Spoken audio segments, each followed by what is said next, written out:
Hello and welcome to video number 4. In this video, we're going to talk about your title and your description. So let's take what you have gathered in the previous video and let me show you how to properly create your titles and descriptions. So when it comes to creating titles and descriptions, we simply need to do what we did in the previous videos, which was the competitive research. And as you can see here, we have the videos 1, 2, and 3, the top number 1, number 2, and number 3. And of course, we have the main keywords. So we have this main keyword here. So that's definitely going to be in the title. And then of course, if you noticed, the target audience was beginners. So essentially what you're noticing here is that people are calling out the audience, and then of course they have the keyword in the title itself. And then of course you want to make sure that title, main keyword, and target audience is also going to be in your description. Now what I like to do is I like to go look at magazines in that niche. It doesn't necessarily have to be exactly, in this case, Instant Pot, but it needs to be somewhat of that genre. Now, one thing that I noticed was when we took a look at the Instant Pot chicken, you could write out something like top 6 easiest things. So instead of things, you could say chicken recipes or pot roast recipes to cook in your Instant Pot. Or you could say something like Instant Pot chicken dash top 6 easy recipes, or you could use a number. People like numbers, especially knowing that somebody gets an Instant Pot for the sake of saving time. You could say top 6 easy chicken recipes that take less than 30 minutes. Now obviously that's a little bit long, so let's head on over to Google here. So like I said, I like to use magazines. Magazines do a great job in creating titles. So as you can see here, I typed in Instant Pot magazine, and to the right, you'll notice that there's Instant Pot all-time recipes. So let's just go ahead and open that in a brand new window, like so. So it looks like we have to pay, but let's just go ahead and click the free sample. So we can see Instant Pot's all-time best recipes. So you could do something like all-time best chicken recipes, or Instant Pot dash all-time best chicken recipes, or all-time best chicken Instant Pot recipes.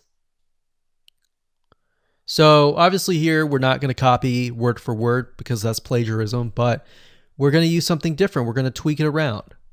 What we're looking here is for headlines. So let's go back here. So it says everyday Instant Pot, 115 delicious, family friendly pressure cooker. So we can say everyday Instant Pot, 6 delicious family pressure cook recipes. So everyday Instant Pot chicken, as long as the word Instant Pot chicken is in there.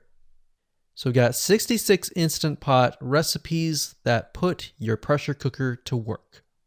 So we could say something like 6 Instant Pot chicken recipes that take less than 15 minutes. And yes, believe it or not, Instant Pot can literally cook something like a pot roast within less than an hour, or sometimes half an hour. Because it's a pressure cooker, it cooks a lot faster. So that's what I like to do, is I like to take a look at magazines. So it doesn't necessarily have to be Instant Pot in this example. It can be another food magazine. So essentially that's how to create the titles. As far as the description goes, if you take a look at what they've written here, the first one that's ranking really well, as you can see here, we've got Instant Pot 101 for beginners. So you'll notice that they are trying to target the keyword Instant Pot 101 for beginners. So they've stated that in the title, and they've also put it in the description. So it says everything you need to know about how to use the Instant Pot in a beginner Instant Pot recipe. So notice that they use the keyword beginner Instant Pot twice. And then of course they got Instant Pot hacks, Instant Pot yogurt. And what they're essentially doing here is they're linking to other related videos. Now, Google's smart enough and YouTube's smart enough to have an algorithm to read the description and think, okay, they've got other videos that they've created that are related to Instant Pot. This video must be good, or this channel must have a lot of relevant information. So we're going to rank it a little bit higher because it's going to give people what they want to see.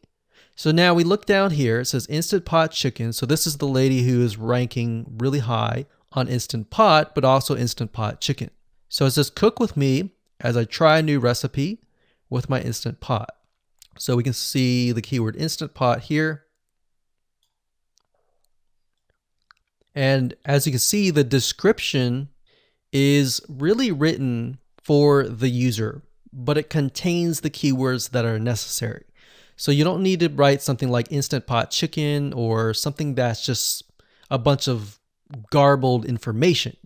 You want to make sure that the title and the description attract people first and foremost, and then embed the keywords within. So the third one, we got top 6 easiest things to cook in your Instant Pot, perfect for beginners.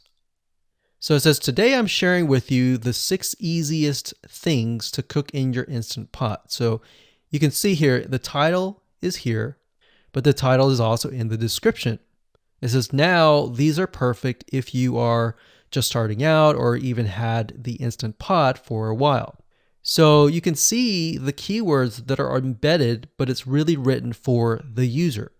And that's the way it should be, because the title and the description will actually show up in the YouTube search engine, as you can see here. So we've got the title, we've got the description. So we want to make sure that the first sentence in your description is catchy as well.